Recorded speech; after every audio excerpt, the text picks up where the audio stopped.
Hi friends. Today, I want to share a new story with you. I hope you like it. When I was young, I would watch how long my dad looked at me. At birthday dinners, he would look at Caleb and his car projects or Thomas and his football trophies. When it was my turn to talk, I saw that he didn't really pay attention. He would quickly look away to his wine glass or watch. It wasn't because he didn't like me. It was like he didn't see me at all. When I was 17, I told him, "Dad, I got into Caltech." My voice was shaking, hoping he would be proud. He just looked up from his newspaper and said, "Isn't that in Pasadena?" I said, "Yes, and I'm the youngest in the program." He nodded once and said, "Don't let it stop you from having a real life." No good job. No questions. Just like he didn't care. That's how it always was. My brothers were the favorite ones. Caleb, the oldest, had my dad's strong voice and love for machines. Thomas, the middle brother, had my dad's temper and skill for planning. I was different, the quiet one who loved drawing robots and had blueprints in my notebooks.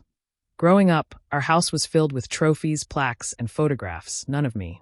Even my mother once whispered in the hallway, "Just give him time, Astrid. You know how traditional he is." Traditional. That was the word we used to excuse his silence. I stopped trying after I won my first international robotics competition at 21. Sent him an article clipping out of habit. He never responded. At Thanksgiving that year, he toasted Caleb's new dealership and Thomas's engagement, but never once mentioned my name. Still, I clung to that one memory. Age 14 science fair.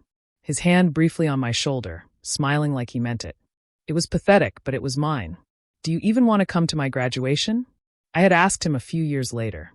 "I'll be at your brother's track meet," he said simply, not even looking up. So I went alone. Valedictorian.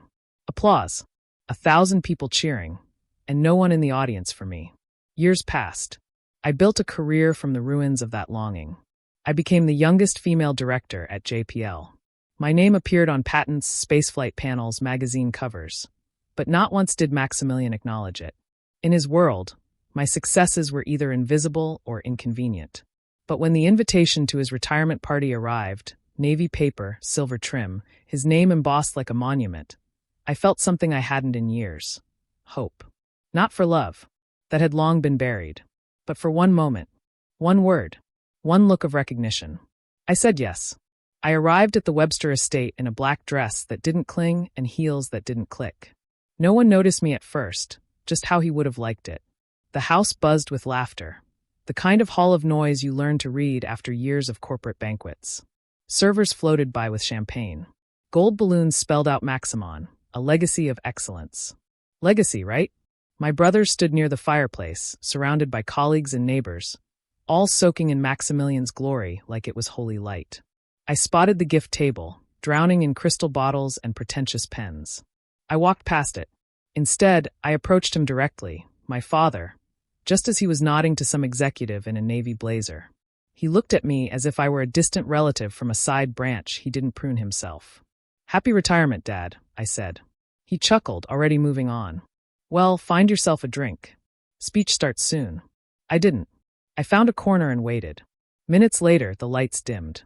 A microphone crackled. My father stepped onto the small podium, clearing his throat with the slow authority of someone used to being heard. "I won't bore you with a long speech," he began, though we all knew he would. I was lucky to raise two exceptional sons. Caleb with his brilliance in business, and Thomas, the strategist with a heart. Applause. Whistles. My stomach tightened. I always believed in nurturing potential. And these boys, well, they were built to lead, to conquer. He chuckled. "Not every child turns out the way you hope, but that's life." The crowd laughed politely. A few turned toward me. I didn't blink. "And so," he concluded, "I leave behind not just a company, but a legacy carried by men I trust. My boys. My pride." He raised his glass. That was it. No name. No mention. No daughter. I stood up slowly. Eyes followed. A murmur passed through the room like wind through dry leaves. I walked to the podium, reached into my purse, and handed him the box. He looked puzzled but took it. "From your biggest failure," I said evenly. "Enjoy your retirement." And I walked out, leaving the room wrapped in stem silence. I sat in my car with the engine off, hands still trembling from the weight of my own audacity. The silence wrapped around me, thick and heavy, except for the distant clinking of glasses inside the house. My phone buzzed once. Then again. Then it didn't stop. Group chats exploded. Missed calls from numbers I hadn't saved in years. A cousin texted, "What was in the box?" Another, "That moment."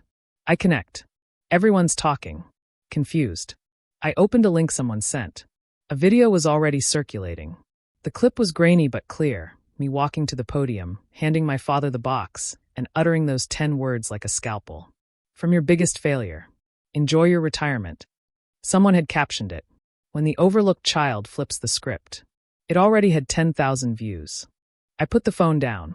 For a brief second, I feared I'd made a mistake. But then I remembered the years of being introduced as just Astrid, of him brushing off my patents like hobbies, of being called too intense for daring to build the machines that now roam Mars. I rested my head against the steering wheel. He'll open the box. He won't resist. My phone buzzed again. This time it was Thomas. "Thomas, Astrid. What the hell was that?" Me, a speech he didn't expect. "Thomas, you humiliated him.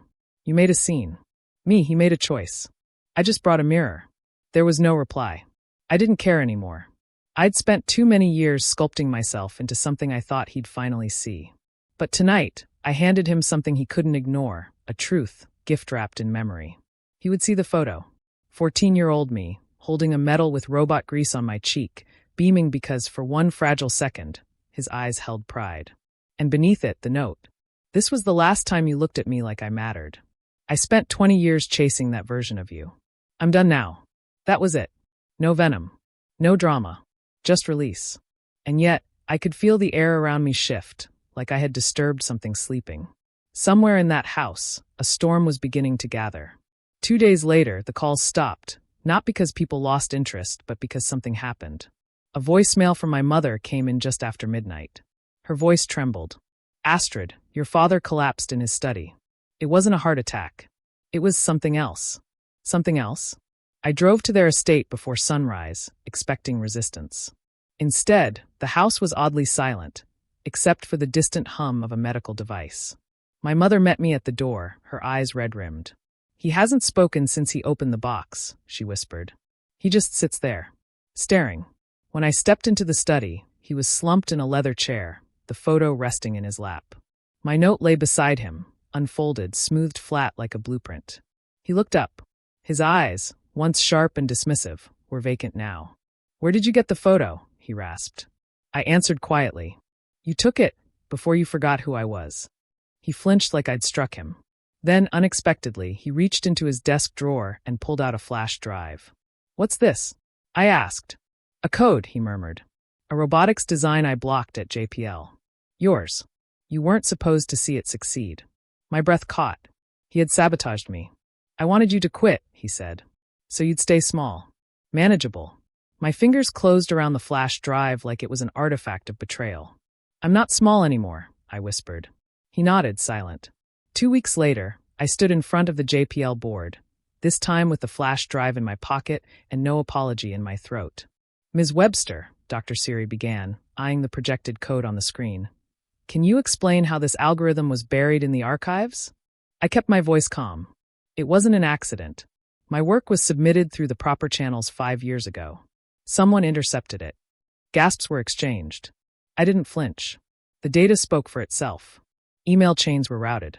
File access logs traced to a single name, Maximilian Webster. My father had buried my most groundbreaking project, a robotic stabilization protocol that could have launched JPL into an entirely new generation of lunar rovers. "Why would he do that?" one board member muttered. "He thought I wasn't ready," I said. Or maybe he just couldn't stand the idea of his daughter outperforming his sons. The board unanimously approved the relaunch of the project, with my name etched on the patent. Later that night, I came back to my apartment and saw an envelope stuck under my door. Inside was a photo I hadn't seen before. I was 12 years old, laughing and covered in grease from making my first circuit spider. My dad was standing behind me, not smiling but watching.